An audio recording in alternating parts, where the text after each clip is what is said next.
Kamusta kabayan? And we are now officially here in Perth. Actually, we are in a suburb near the central business district of Western Australia, which is Perth.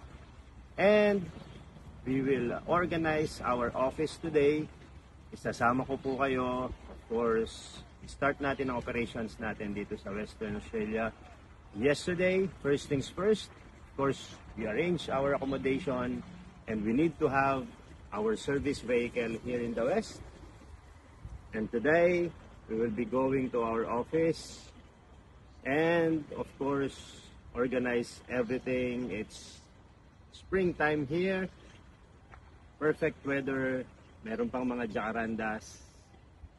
And everything is perfect to start our operations here in the western region of Australia and start serving our fellow Filipinos, our kababayans. Let's go!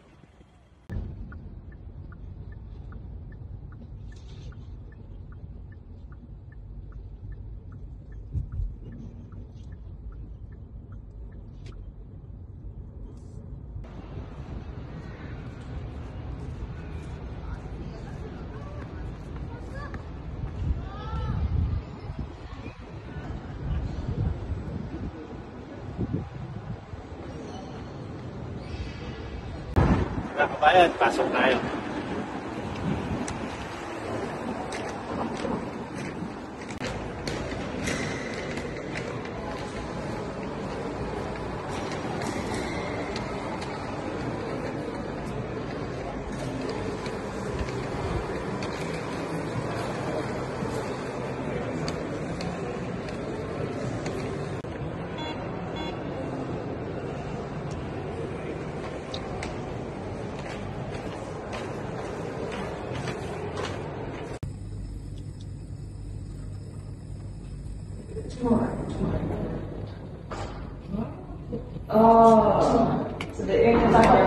We will be having a meeting with the management of Palace Tower so that we could secure our office here in Perth, Western Australia.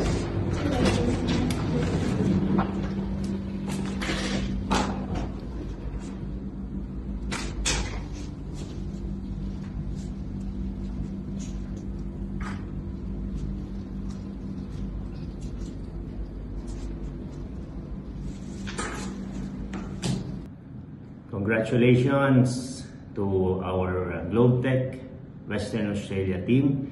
Today, we officially secured our office here in Perth, Western Australia. Congratulations, of course, to the whole GlobeTech Australia Proprietary Limited.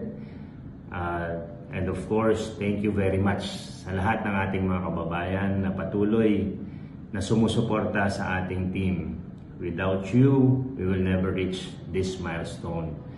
This is actually part of our long-term goal. We started years ago sa Brisbane, Queensland, and now we are already here in Western Australia.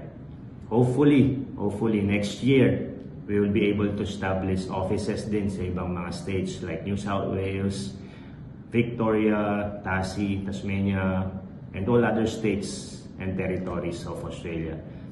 This is all because of our mission to serve our fellow Filipinos. Gagawin po natin lahat ng ating makakaya to make it easier sa ating mga kababayan or magbukas ng mga opportunities sa ating mga kababayan para sa work visas, of course, sponsorship until they become permanent residents or even citizens of Australia. So lahat ng ito hindi po natin magagawa rin without our hard-working team. We are already all set. Yung ating migration team headed by our registered migration agent.